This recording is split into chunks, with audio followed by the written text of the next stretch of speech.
বিষণ্ণ মনে Sharjah cricket stadium ছেড়ে বেরিয়ে এলেন মাহমুদুল্লাহ রিয়াদ। অল্পের জন্য সেঞ্চুরি মিস করেই কি রিয়াদের এমন মন খারাপ? মোটা দাগে এই প্রশ্নের উত্তরটা হলো একদমই না। 2 রানের জন্য সেঞ্চুরি মিস করা রিয়াদ নিশ্চয়ই হাসি মুখেই মাঠ ছাড়তে পারতেন। দৃশ্যপট ভিন্ন হতে পারত যদি বাংলাদেশ ম্যাচটা জিততে পারত। পুরো সিরিজে ব্যাট রিয়াদ নিজেকে হারিয়ে খুঁজেছেন। প্রথম ম্যাচে 2 রানের পর দ্বিতীয় ম্যাচে করেছিলেন 3 রান। 2 ম্যাচে রিয়াদের মতো একজন সিনিয়র ক্রিকেটারের ব্যাট থেকে এসেছে মাত্র 5 রান। এর মানে দাঁড়ায় দল হিসাবেও খুব একটা আশা জাগা নিয়ে পারফর্ম করতে পারেনি বাংলাদেশ। প্রথম ম্যাচে টাইগাররা হেরেছে বড় ব্যবধানে, তবে দ্বিতীয় ম্যাচেই আবার ঘুরে দাঁড়িয়েছে, ম্যাচটা জিতে নিয়েছে, সমতায় ফিরেছে সিরিজের। তবে তখনও হাসেনি রিয়াদের ব্যাট।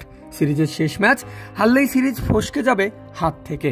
একাদশে নেই দলের নিয়মিত ক্যাপ্টেন এবং আগের ম্যাচের পারফর্মার নাজমুল শান্ত। এমন একটা ম্যাচে বাংলাদেশ দলের সবচেয়ে বেশি দরকার ছিল মাহমুদুল্লাহ রিয়াদকে। ঠিক আগের মতো করেই সাড়া দিয়েছেন রিয়াদ নিজেও।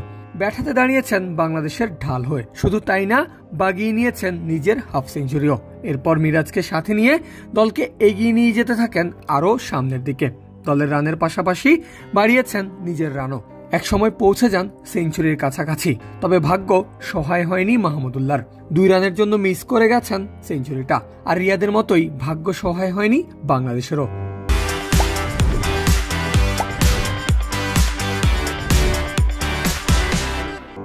রিশাদ জাকিররা ক্যাচ এবং স্টাম্পিং মিস করেছেন আফগান ওপেনার রহমানুল্লাহ গুরবাজের। আর সেই গুরবাজের সেঞ্চুরিতে ভর করেই ম্যাচের নিয়ন্ত্রণ নেয় আফগানিস্তান। ভুলের মাসুল দিয়েই ম্যাচটা হেরে যায় বাংলাদেশ। একই সাথে হাতছাড়া হয় সিরিজটাও। টাইগারদের 2-1 ব্যবধানে হারিয়ে সিরিজ বাগিয়ে নিয়েছে রশিদ নবীরা। আর তাই ম্যাচ শেষে বিষণ্ণ মনে মাঠ ছেড়েছেন 38 পেরোনো মাহমুদুল্লাহ রিয়াদ। নিজের ক্যারিয়ারের পড়ন্ত বেলাতেও দলের জন্য লড়েছেন শক্ত হাতে।